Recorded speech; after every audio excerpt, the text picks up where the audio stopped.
اللہ اللہ اللہ اللہ اللہ اللہ اللہ اللہ۔ الحمد للہ رب العالمین، والصلاة والسلام علی حبیبہ محمد وآلہ وصحبہ اجمعین۔ اعوذ باللہ من الشیطان الرجیم، بسم اللہ الرحمن الرحیم۔ قال الملأ من قوم فرعون ان ھذا لساحر علیم یرید ان یخرجکم من ارضکم فماذا تأمرون۔ قالوا ارجعه واخاه وارسل في المدائن حاشرين یاتوک بکل ساحر علیم۔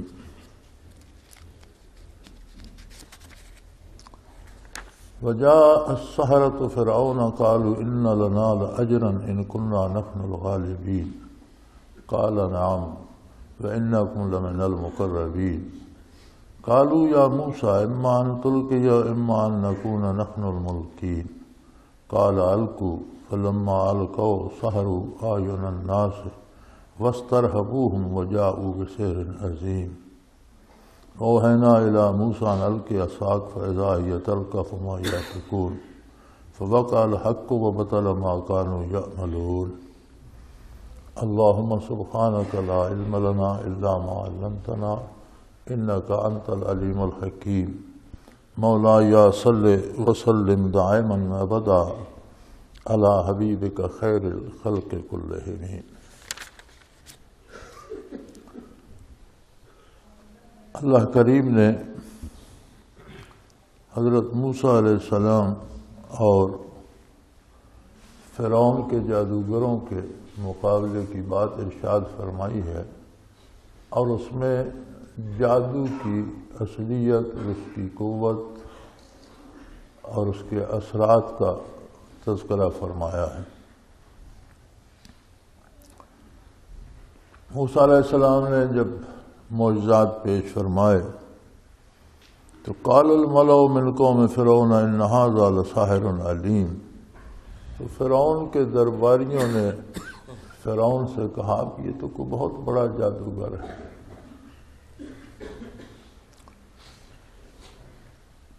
مختلف زمانوں میں مختلف قوموں کے پاس مختلف کمالات رہے، اور جس قوم کے پاس جو کمالات ہوتے تھے، جن پر وہ فخر کرتے تھے، اس قوم میں اللہ کا جو نبی تشریف لاتا اسے اسی طرح کے معجزات دیے جاتے جس سے وہ لوگ اور ان کی عقلیں عاجز آ جاتی ہیں، اور انہیں ماننا پڑتا کہ اللہ قادر ہے اور وہ جو چاہے کر سکتا۔ موسیٰ علیہ السلام کے زمانے میں جادو کا عام چرچا تھا، اور بڑے بڑے ماہر فن جادوگر تھے۔ فرعون کے عہد کے عجائبات اگر پڑھے جائیں تو بڑی عجیب و غریب باتیں نظر آتی ہیں۔ یہاں اتنا وقت نہیں کہ ہم اس بحث میں پڑھیں، سادہ سی بات پہ اکتفا کرتے ہیں کہ زمانے بھر کے مانے ہوئے جادوگر تھے، اور ہر جگہ ہر شہر میں موجود تھے۔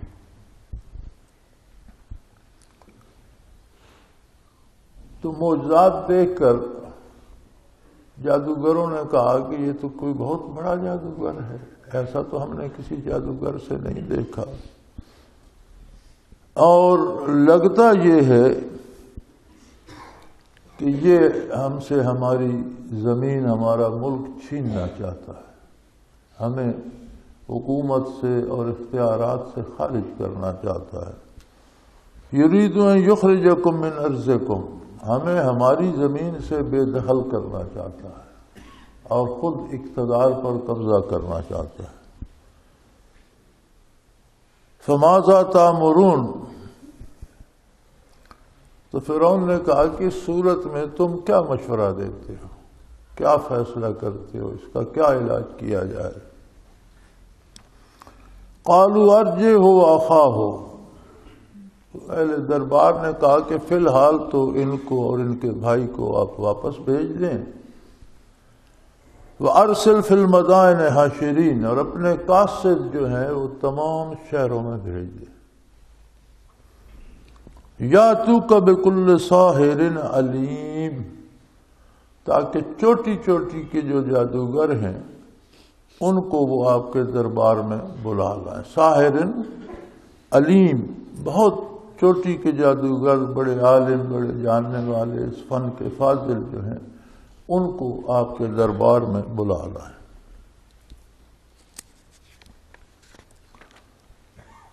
وجاء السحرۃ فرعون، فرعون کے جادوگر جمع ہو گئے۔ اب شہنشاہ وقت تھا، جہاں جہاں قاصد دورائے، جتنے چوٹی کے جادوگر جو تھے، عام نہیں، نتھو پھتو نہیں، چھوٹی چھوٹی کے جو ماہر فن تھے وہ جمع ہو گئے۔ سب سے پہلے جادوگروں نے مطالبہ یہ کیا، قالوا ان لنا لاجرا ان كنا نحن الغالبین، اگر ہم موسیٰ علیہ السلام سے جیت گئے تو پھر ہمیں انعام تو ملے گا، ہمارے ساتھ انعام کا وعدہ کیا ہے۔ مفسرین کرام فرماتے ہیں کہ جادوگر اگر جادو سے دولت پیدا کر سکتا، رزق حاصل کر سکتا، تو یہ مانے ہوئے چوٹی کے جادوگر فرعون سے مطالبہ کیوں کرتے کہ ہمیں انعام دیا جائے گا؟ یعنی جادوگر روزی میں خلل نہیں ڈال سکتا کہ دوسرے کی روزی اپنی طرف کھینچ لے یا بہت ساری جمع کر لے، یہ جادوگر کے بس کی بات نہیں۔ یہ اللہ کا ایسا نظام ہے جس میں کوئی ذرا برابر کمی یا کوتاہی نہیں ہو سکتی، ہر فرد کا رزق اس نے معین کیا ہے۔ اور جادوگروں کے پاس کمال ہوتا تو وہ روزی اور پیسے کے لیے فرعون سے استدعا کیوں کرتے؟ وہ تو خود پیدا کر لیتے۔ تو فرمایا یہاں اللہ نے ان کی بات بتائی ہے کہ پہلے انہوں نے پیٹ کی فکر کی اور کہا ان لنا لاجرا، ہمیں پھر انعام تو ہمارا حق بنے گا، ہمیں دولت دی جائے گی، ان كنا نحن الغالبین، اگر ہم جیت جائیں۔ پہلی بات تو یہ غلط فہمی دور کر دیں کہ جادوگر جب اپنے لیے جادو سے روزی پیدا نہیں کر سکتا تو دوسرے کی روزی بند بھی نہیں کر سکتا۔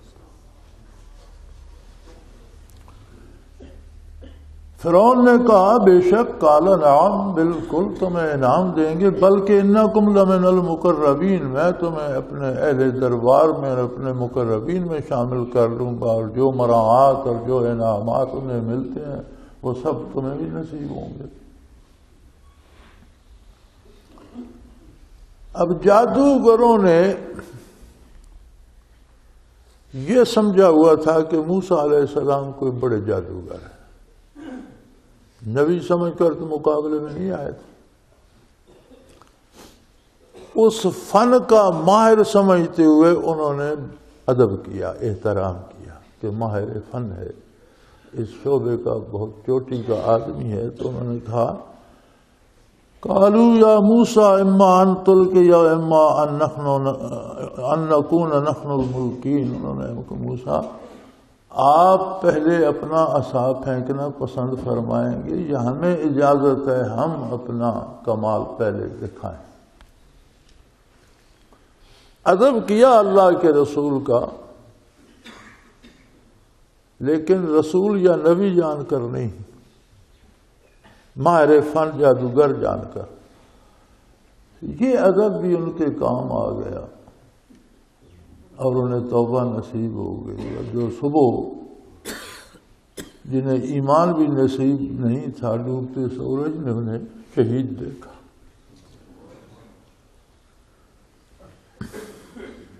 موسیٰ علیہ السلام نے فرمایا قال القوا، آپ کرو، پھینکو، تم جو کرنا چاہتے ہو کرو، جو کمال دکھانا چاہتے ہو دکھاؤ۔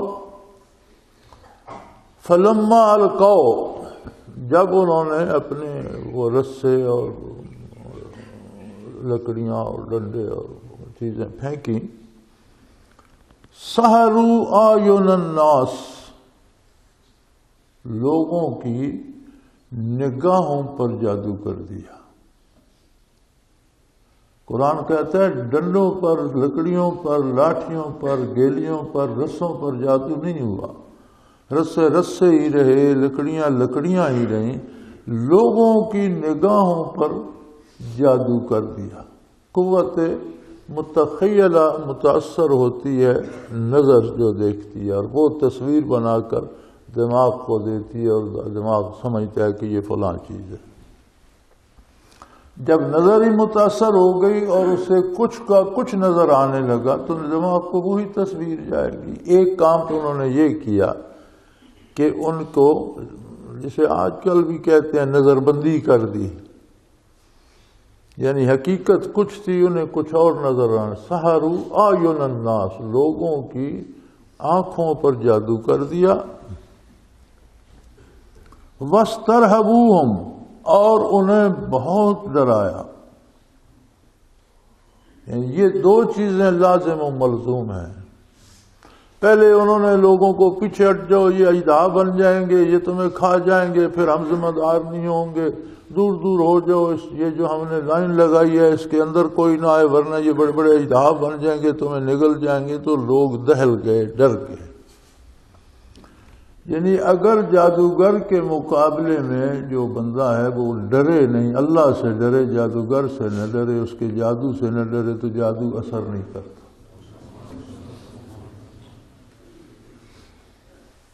گجرات میں ایک بہت بڑا جادوگر ہوتا تھا، قوم کا ترکھان تھا یا لوہار تھا، اس قسم کا تھا۔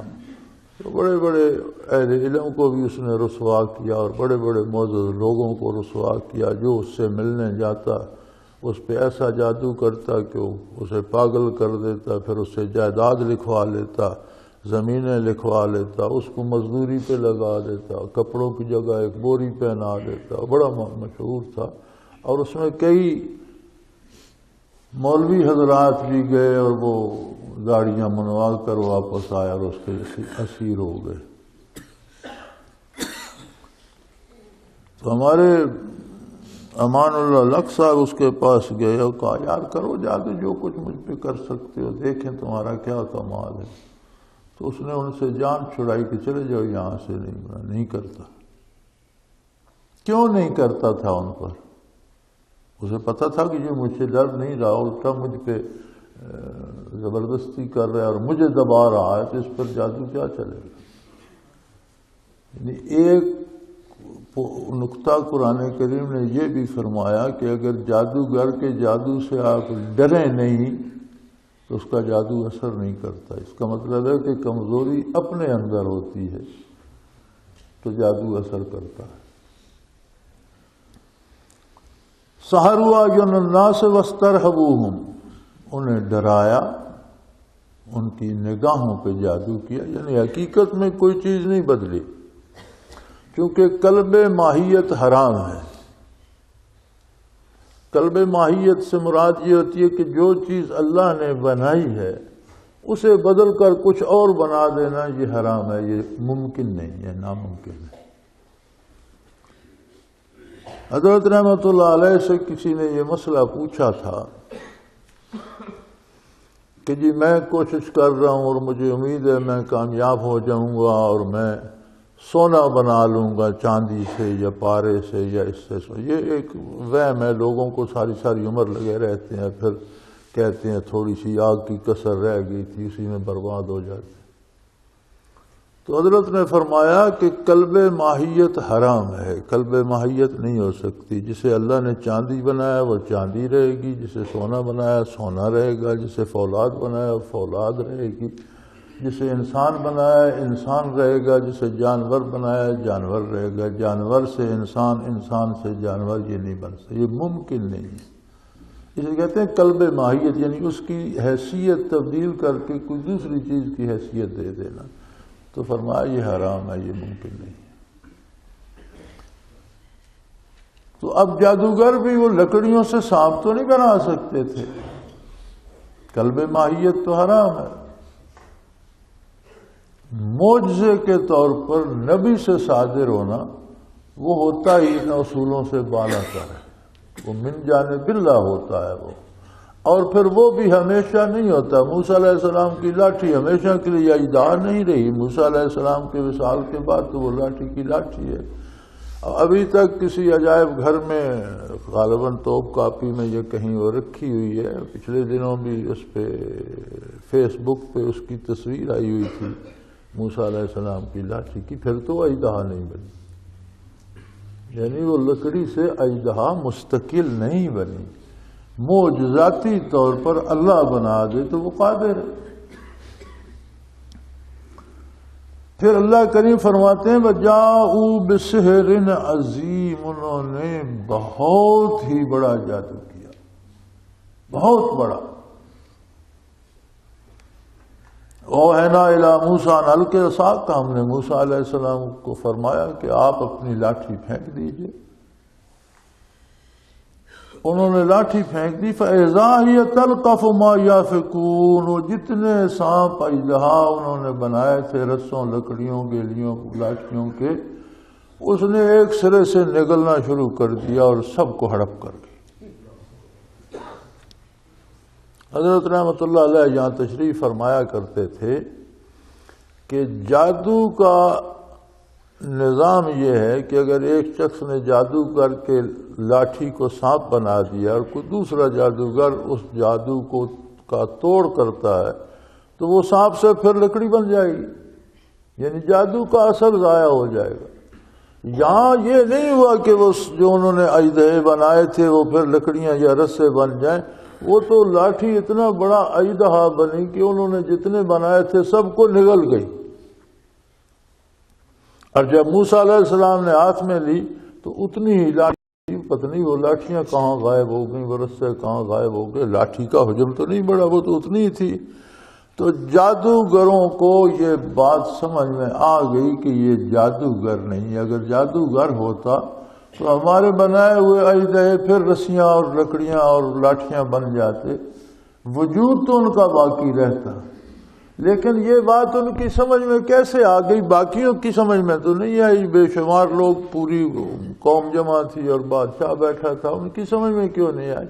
تو فرمایا کرتے تھے کہ انہوں نے موسیٰ علیہ السلام کا ادب کیا تھا. وہ نبی کا ادب جو کیا انہوں نے، خواہ جادوگر جان کر کیا، احترام تو کیا، اس نے دل میں کھڑکی کھول دی اور بات سمجھ میں آ گئی. اور جو ادب نہیں کرتے تھے سب کچھ انہوں نے بھی دیکھا لیکن انہیں توبہ نصیب نہیں ہوئی. فَوَقَعَ الْحَقُّ وَبَطَلَ مَا كَانُوا يَعْمَلُونَ، حق سامنے آ گیا، ظاہر ہو گیا، اور ان کا بنایا سب جاتا رہا، باطل ہو گیا، ضائع ہو گیا.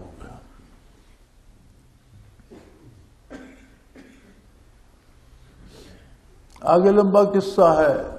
فرعون ناراض ہوا، ان کے ہاتھ پاؤں کاٹ دیے، انہیں سولی چڑھا دیا.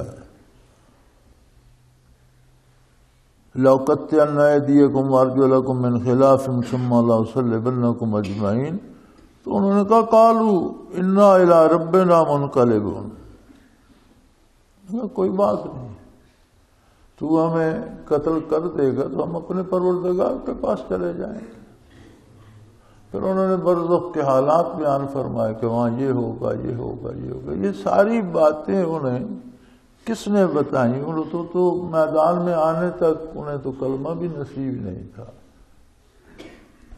یہ وہ وہبی اور لدنی علوم ہیں جو انبیاء کے سینہ اطہر سے مومنین کو نصیب ہو جاتے ہیں.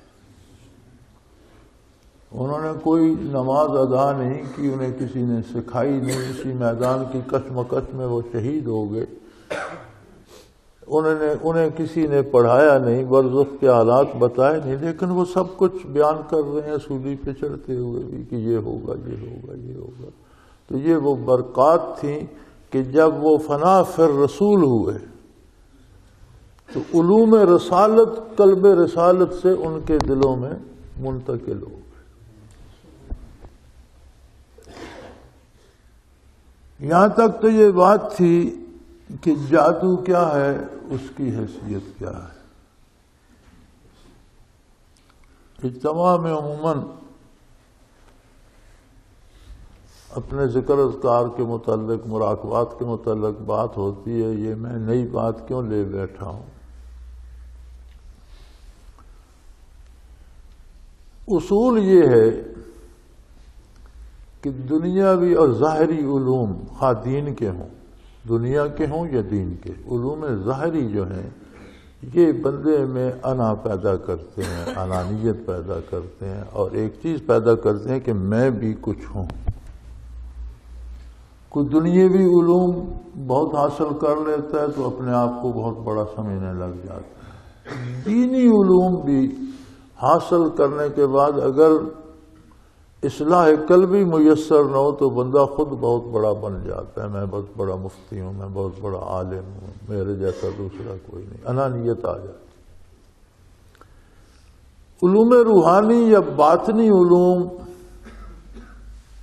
عظمت الہی سے آشنا کرتے ہیں اور بندے میں اپنے نہ ہونے کا احساس پیدا ہوتا ہے کہ میں کچھ بھی نہیں ہوں، سب کچھ اللہ ہے، عظمت اس کے لیے ہے، بڑائی اس کے لیے ہے، میں کوئی چیز نہیں ہوں۔ اسی طرح عظمت انبیاء، صلحاء، متقدمین اس کے دل میں، اور سب کے مقابلے میں خود کو حقیر اور لاشیء سمجھنے لگ جاتا۔ شاید اب حالات بدل گئے ہیں، لوگوں کا ماحول بدل گیا ہے، خوراک اور غذا اور ذرائع آمدن بدل گئے ہیں، جن میں بیشتر اگر حرام نہیں تو ان کا کوئی جواز بھی نہیں ملتا، ناجائز ذرائع ہو گئے ہیں، اور پھر کچھ تو ظاہر حرام کھاتے ہیں لوگ، جیسے سود عام لوگ کھاتے ہیں، تو وہ مزاج بدل گئے ہیں۔ اب یہ ایک عجیب بات ہے کہ جسے اللہ اللہ سکھاؤ وہ بھی اپنے آپ کو بڑا سمجھنے لگ جاتا ہے، یہ الٹا اثر ہے۔ اثر تو یہ ہونا چاہیے تھا کہ وہ اپنے آپ کو حقیر اور لاشیء سمجھتا اور عظمت الہی کا ادراک ہوتا۔ عجیب بات ہے۔ یہ سارا قصہ میں اس لیے لے بیٹھا ہوں کہ کل ہی مجھے ایک خط ملا، اس بندے نے تو اپنا نام بھی ساتھی نے لکھا، دوسرے ساتھی کا نام بھی لکھا جو بڑا کوئی بزرگ صاحب کشف بنا بیٹھا ہے، جگہ کا نام بھی لکھا، لیکن میں نہیں ضروری سمجھتا کہ بیان کیا جائے۔ اگر ان کو اللہ نے ہدایت دینی ہے تو وہ بھی سن لیں گے، ورنہ سارے ساتھی سن رہے ہیں۔ کسی کو ذکر اذکار اس لیے نہیں کرایا جاتا کہ وہ بہت بڑا بن جائے، اس لیے کرایا جاتا ہے کہ وہ عظمت الہی سے آشنا ہو۔ اگر مشاہدات نصیب ہوتے ہیں یا کشف نصیب ہوتا ہے تو وہ حکمت الہیہ، تخلیق کائنات کے راز اور اللہ کی عظمت کو جاننے کا سبب بنتا ہے۔ وہ اس لیے نہیں بنتا کہ جسے کشف ہوتا ہے وہ بہت بڑا بزرگ بن جائے اور دوسروں کو دیکھ دیکھ کر ان کے حالات بیان کرنا شروع کر دے، اور وہ بھی جاہلانہ طریقے۔ وہ ساتھی نے مجھے لکھا کہ جی میں 2 سال سے علوم مکمل کر کے، تعلیم مکمل کر کے بیٹھا ہوں، مجھے نوکری نہیں ملتی، فلاں ساتھی سے میں نے چیک کرایا تو اس نے کہا تم پر اثرات ہیں، کسی نے جادو کیا، تمہاری روزی رک گئی ہے۔ یار یہ تو کفر ہے یہ کہنا کہ کسی نے تمہاری روزی روک دی، یہ کہنا بھی کفر ہے اور یہ عقیدہ رکھنا بھی کفر ہے، کیونکہ اللہ نے واضح فرما دیا قرآن میں کہ جو میں دینا چاہتا ہوں کوئی روک نہیں سکتا، اور جو چیز میں روک لیتا ہوں کوئی دلوا نہیں سکتا۔ اور میں نے عرض کر دیا، قرآن کہتے ہیں کہ جادوگر تو اپنی روزی کے لیے محتاج سے فرعون سے مانگ رہے تھے، کسی کی کیا کھولیں گے اور کیا بند کریں گے۔ ایک شخص کو نوکری نہیں ملی، جادوگروں نے روک دیا، دوسرا کہتے میری اولاد نہیں ہوتی، کسی نے جادو کا، یار جس کو اللہ پیدا کرنا چاہتا ہے اس کو جادوگر روک لیتے ہیں۔ اگر روک سکتے تو فرعون موسیٰ علیہ السلام کو روک لیتا، سینکڑوں ہزاروں بچے قتل کروا دیے اور موسیٰ کو گھر پالتا رہا۔ اس نے بنی اسرائیل کے بچے قتل کرائے، اللہ نے فرمایا موسیٰ کو میں تیرے گھر میں پالوں گا۔ تو آپ لوگوں کو اگر اللہ اللہ کرنے سے مشاہدہ نصیب ہوتا ہے تو اس کا یہ مطلب نہیں کہ آپ کفر کی تلقین کرنے شروع ہو جائیں لوگوں کو۔ تو پھر جادو سے کیا ہوتا ہے؟ کہا یہ جاتا ہے کہ جادو تو حضور پر بھی ہو گیا تھا، اس لیے جادو برحق ہے۔ جادو کو برحق کہنا بھی کلمہ کفر ہے۔ جادو باطل ہے۔ جہاں اللہ نے فرمایا وَوَقَعَ الْحَقُّ وَبَطَلَ مَا كَانُوا يَعْمَلُونَ، ان کا سارا کام باطل ہو گیا، حق غالب آ گیا۔ یہ واقعہ بھی اس طرح ہوا تھا کہ نبی کریم صلی اللہ علیہ وسلم نے سر مبارک میں گرانی محسوس کی، اس سے زیادہ کچھ نہیں ہوا۔ آپ نے سر مبارک میں گرانی محسوس فرمائی تو متوجہ اللہ ہوئے اور وحی آئی، جبرائیل امین حاضر ہوئے، عرض کی یا رسول اللہ، عاصم بن لبید یہودی نے آپ کے سر مبارک کے بال لے کر ایک کسی کنگھی میں ان پر گریں ڈال کر فلاں ویران کنویں میں پھینک دیا ہے، وہ نکلوا لیجیے۔ اس کی وجہ سے سر مبارک میں گرانی محسوس ہو رہی ہے۔ حضور نے کسی صحابی کا نام مبارک مجھے یاد نہیں، انہیں بھیجا اور کنویں میں اترے اور وہ کنگھی انہیں مل گئی، لے آئے تو معوذتین کا نزول ہوا، وہی الہی سے قرآن کی آخری 2 سورتیں نازل ہوئی۔ وہ جتنی ان صورتوں کی آیات ہیں اتنی ہی گریں لگی ہوئی تھیں منہ مبارک کو، آپ کے مبارک بالوں کو کنگھی کے اندر۔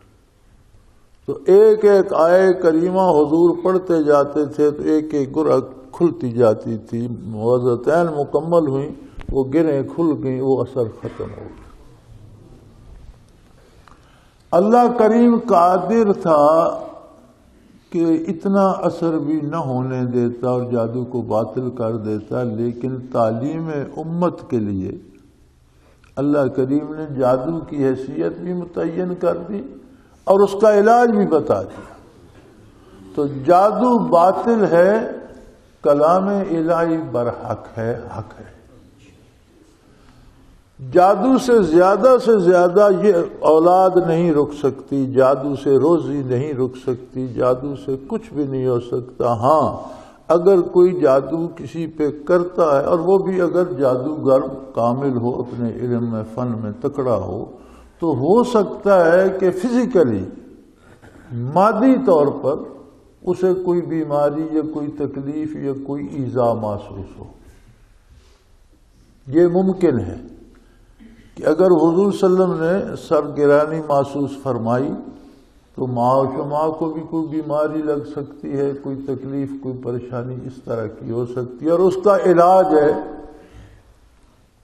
یہ علاج بتانے کے لیے اللہ کریم نے نبی صلی اللہ علیہ وسلم پر یہ گرانی نازل فرمائی اور اس کا علاج بتا، تاکہ قیامت تک کے لیے امت کے پاس علاج ہو جائے۔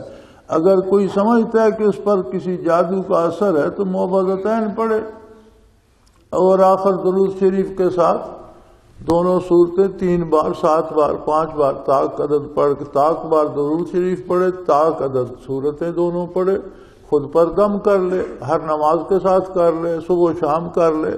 زیادہ سمجھتا ہے تو ہر فرض نماز کے بعد بیٹھ کر دم کر لے، کسی کے پاس جانے کی ضرورت ہی نہیں۔ علاج اللہ نے سب کے لیے، قرآن سب کے لیے ہے، کسی ایک کے لیے نہیں۔ لیکن یہ عقیدہ رکھنا کہ کسی نے کچھ کر کے میری روزی بند کر دی ہے، اولاد بند کر دی ہے، یہ باطل ہے، یہ درست ہے۔ اور جن کو اللہ نے مشاہدات دی ہیں وہ اس لیے نہیں ہے کہ اللہ کے مقابلے میں جادوگروں کی تائید کریں، وہ اس لیے ہے کہ عظمت الہی سے آشنا ہوں، خالق اور مخلوق کے رشتے سے آشنا ہوں، مخلوق کی تخلیق کی عجیب عجیب حکمتیں ان پر کھلتی ہیں، اور اپنی حیثیت کا اندازہ ہوتا ہے کہ عظمت الہی کے مقابلے میں ایک حقیر مخلوق ہوں، یہ مشاہدات اس لیے نہیں ہوتے. اور یہ بیماریاں چیک کرنا بڑے بڑے لوگوں نے شروع کیا تھا. بہت پائے کہ لوگوں میں سب سے پہلے مولوی سلیمان صاحب کا نام آتا ہے. وہ اسی میں لگ گئے تھے. قمیض لے آؤ نا، میں چیک کر کے بتاتا ہوں. چھوٹی ہو گئی ہے تو تم پر جادو ہے، بڑی ہو گئی ہے تو تم پر تعویذ ہے. وہ بات ایک ہی ہوتی تھی. سلسلے سے اس طرح چلے گئے جیسے مکھن سے بال نکل جاتا. اور جتنے لوگوں نے یہ کوشش کی، کسی کو پھر ذکر نصیب نہیں ہوا. سلسلے سے جاتے رہے، مکر کرتے رہے، ذکر نہیں رہا. اور بعض لوگوں کو میں نے مرنے کے بعد بھی دیکھا، کوئی شے ذکر کے انوارات میں سے ان کے پاس نہیں تھی، بلکہ الٹے عقائد کی خرابی کی سزائیں ہو رہی. خدا کے لیے ذکر الہی اس لیے ہے کہ بندہ عظمت الہی سے آشنا ہو، عظمت رسالت سے آشنا ہو، اور خلوص دل سے اتباع شریعت کرے. یہ دکانداری کے لیے نہیں ہے. اور جو دکان بناتے ہیں بالآخر سلسلے میں رہتے نہیں ہیں. یہ میرا 50 سال کا نصف صدی کا تجربہ ہے. اور ایک بات اور بتا دوں بڑی واضح، میں ممبر رسول صلی اللہ علیہ وسلم پہ بیٹھا ہوں، بابوضو ہوں، مسجد میں بیٹھا ہوں. جو ساتھی اس طرح سے کرتے ہیں میں ان سے بری ہوں، میرا اللہ سن رہا ہے. ایسے لوگوں کو میں قیامت کو جوابدار نہیں. جو کشف کو اپنی بڑائی کا ذریعہ اور اپنی بزرگی کا ذریعہ بنا کر دوسروں پہ روب ڈالتے ہیں اور خود بزرگ بنتے ہیں، انہوں نے خواہ بیعت کی ہوئی ہے یا نہیں کی ہوئی، میں ان سے بری ہوں. میرا اللہ دیکھ رہا ہے، سن رہا ہے. میں ان کا ساتھی نہیں ہوں.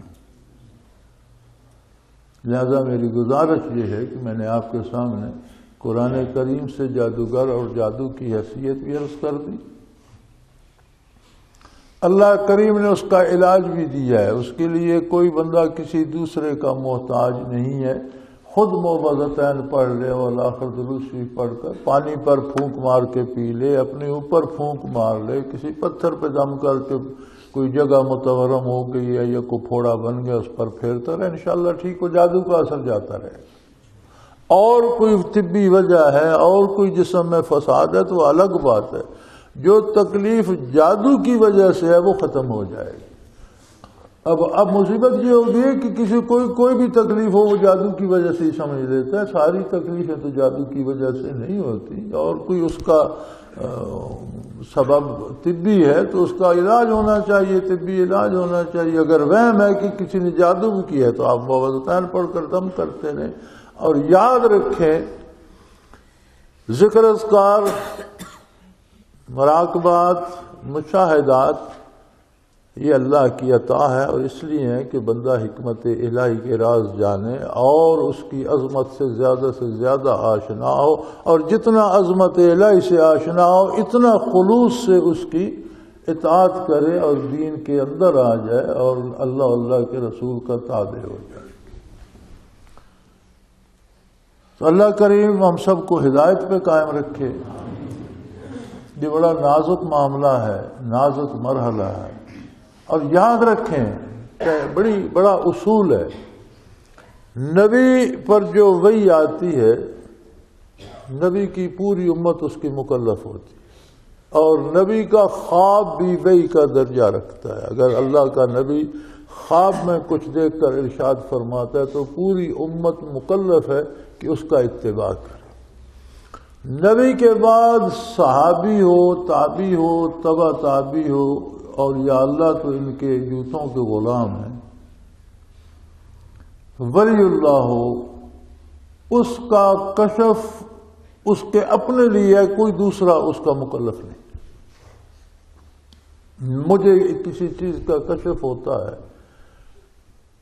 تو میں اس پر عمل کروں، آپ اس کے مکلف نہیں ہے کہ مجھے یہ کشف ہوا ہے لہذا آپ سارے اس پر عمل کریں. یہ شان صرف نبی کی ہے، کسی کی نہیں. دوسری بات یہ ہے کہ جس کو خود کشف ہوتا ہے اگر وہ اپنے کشف پر عمل نہیں، پہلی بات تو یہ کہ کشف شریعت کے اندر ہو، شریعت کے مطابق ہو. خلاف شریعت ہے وہ کشف ہی باطل ہے. کشف صحیح تھا، اس نے سمجھنے میں غلطی کی، لہذا اس کی کوئی حیثیت۔ شریعت کے اندر جائز کام کا کشف ہوتا ہے جس ولی کو، اگر وہ اس پہ عمل نہیں کرتا تو دنیاوی نقصان ہو سکتا ہے، اخروی نہیں، ثواب میں کمی نہیں آتی، کوئی دنیاوی مصیبت یا پریشانی آ سکتی۔ تو جب آپ دوسرے کے کشف کے مکلف ہی نہیں تو مجھے یہ بتاؤ یار، اس سے پوچھ کر آپ عمل کیوں کرتے؟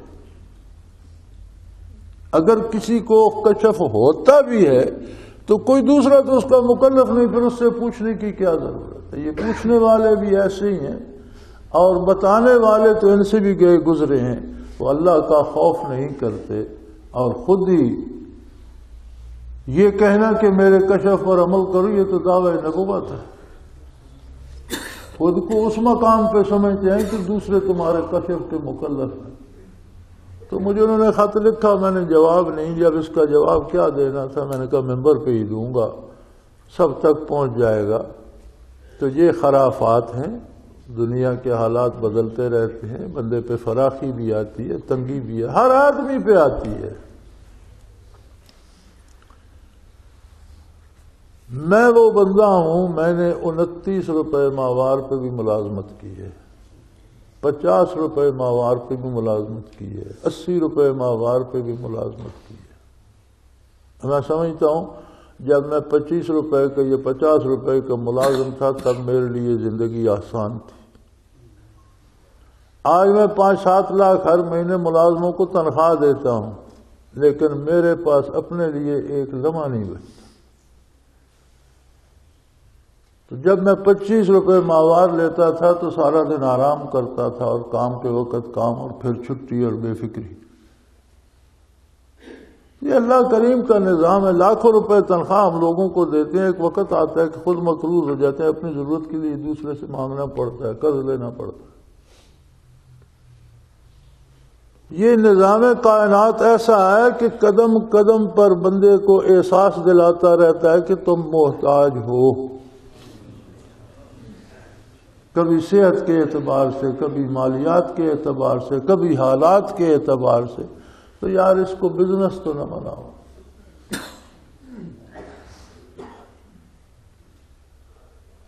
اگر کوئی تکلیف ہے تو یار اللہ تمہارا بھی اتنا ہی رب ہے جتنا دوسروں کا ہے۔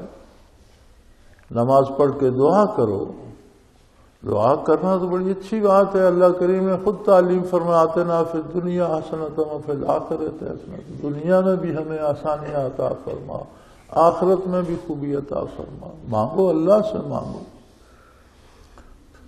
عالم دنیا عالم اسباب ہے، جائز اسباب تلاش کرو، کوشش کرو۔ جب وقت مقررہ ہے تمہاری روزی کا اور جہاں سے ملنی ہے وہاں اپنے وقت پر وہاں سے مل جائے۔ جب کسی کے پیدا ہونے کا، دنیا میں آنے کا، مرنے کا اگر وقت معین ہے، کوئی وقت سے پہلے نہیں مرتا تو کوئی وقت سے پہلے پیدا بھی نہیں ہوتا، لیکن اس کے لیے دعا کرنا، جائز علاج کرنا منع نہیں ہے۔ یہ سمجھ لینا کہ جادوگروں نے بچے کی پیدائش روک دی ہے یا میری روزی روک دی ہے، یہ تو نظریہ کفر ہے، یہ تو کافرانہ عقیدہ ہے۔ ایسی خرافات اور ایسی فضولیات سے بچو۔ اللہ ہم سب کی اور آپ سب کی، میری اور تمام احباب کی، تمام مسلمانوں کی اس سے حفاظت فرمائے۔ اور یاد رکھو یہ ذکر الہی عظمت الہی سے آشنا ہونے کے لیے، کسی کو کشف یا مشاہدہ ہوتا ہے تو عظمت باری سے آشنائی کا ایک سبب ہے، اللہ کی عطا ہے، دوسروں پر خود کو بڑا ثابت کرنے کے لیے نہیں ہے، بلکہ اپنی کم مائگی کا احساس دلانے کے لیے ہے۔ اللہ کریم سب کو ہدایت نصیب فرمائے اور سب کی حفاظت فرمائے۔ وآخر دعوانا ان الحمد للہ رب العالمین۔ الحمد للہ رب العالمین والصلاة والسلام علی حبیبہ محمد وآلہ وصحبہ۔ اللہم ربنا لا تقتلنا بغضبک ولا تہلکنا بعذابک واعف عنا قبل ذلک۔ اللہم ربنا لا تسلط علینا من لا یرحمنا، انت ولینا فی سفرنا وحضرنا فی مالنا واہلنا، انت ولینا فی الدنیا والآخرہ۔ توفنا مسلمین والحقنا بالصالحین اللهم انصر الاسلام والمسلمین اللهم ايد الاسلام والمسلمین اللهم اعز الاسلام والمسلمین انک علی کل شیء قدیر۔ یا اللہ ہمیں ہدایت پہ قائم رکھ، گمراہی سے محفوظ فرما، دنیا اور آخرت میں بھلائی اور بہتری عطا فرما، اپنے نبی صلی اللہ علیہ وسلم کے اتباع پہ قائم رکھ، سلف صالحین کے اتباع پہ قائم رکھ، اور نیک لوگوں کے ساتھ ہمارا حشر فرما۔ وصلی اللہ تعالی علی حبیبہ محمد وآلہ وصحبہ آمین برحمتک یا رب۔ اللہ اللہ اللہ اللہ اللہ اللہ اللہ اللہ۔ حضرت امیر محمد اکرم آوان مد ذلہ العالی دارالعرفان منارہ ضلع چکوال میں سالہ سال سے قرآن و حدیث کے اوپر خطابات کر رہے ہیں اور سلسلہ نقشبندیہ اویسیہ کے مطابق لوگوں کو ذکر الہی کی تربیت دے رہے ہیں۔ وہ قرآن پاک کی تفسیر ترتیب وار بیان کر رہے ہیں۔ تفسیر قرآن کو وہ موجودہ ملکی اور بین الاقوامی حالات کے مطابق بیان کرتے ہیں۔ موٹر وے سے کلر کہار کے انٹرچینج سے نکلتے ہوئے کلر کہار کی جھیل سے ہوتے ہوئے میانی، بوچھال اور نور پور سے گزرتے ہوئے دارالعرفان منارہ پہنچ سکتے ہیں۔ حضرت امیر محمد اکرم آوان نے بچیوں اور بچوں کی دینی اور دنیاوی تعلیم کے لیے سقارہ اکیڈمی کے نام سے ایک درسگاہ بھی قائم کی ہے، جس کا افتتاح ملک پاکستان کے صدر جنرل محمد ضیاء الحق نے اپنے دست مبارک سے کیا تھا۔ وہ تمام احباب جو اسلام کی طلب رکھتے ہیں ان سے گزارش ہے کہ دارالعرفان منارہ ضلع چکوال میں امیر محمد اکرم آوان صاحب کے خطابات سے مستفید ہوں۔ وہ ہر جمعے کو نماز سے پہلے بیان فرماتے ہیں۔ ہر ماہ کی پہلی اتوار کو ماہانہ اجتماع ہوتا ہے جس میں آپ خصوصی خطاب فرماتے ہیں اور پاکستان کے چاروں صوبوں سے احباب اس اجتماع میں شرکت کرتے ہیں۔ اس کے علاوہ یہاں سال میں 2 مرکزی اجتماعات بھی ہوتے ہیں، ایک رمضان المبارک میں اعتکاف کا اجتماع اور دوسرا جولائی اور اگست میں 40 دن کا اجتماع ہوتا ہے جس میں روحانی تربیت کی جاتی ہے۔ اپنا خون سیماب دے کر اتنا ہم کر جائیں گے، نام آقا کا چمن میں پھر رقم کر جائیں گے۔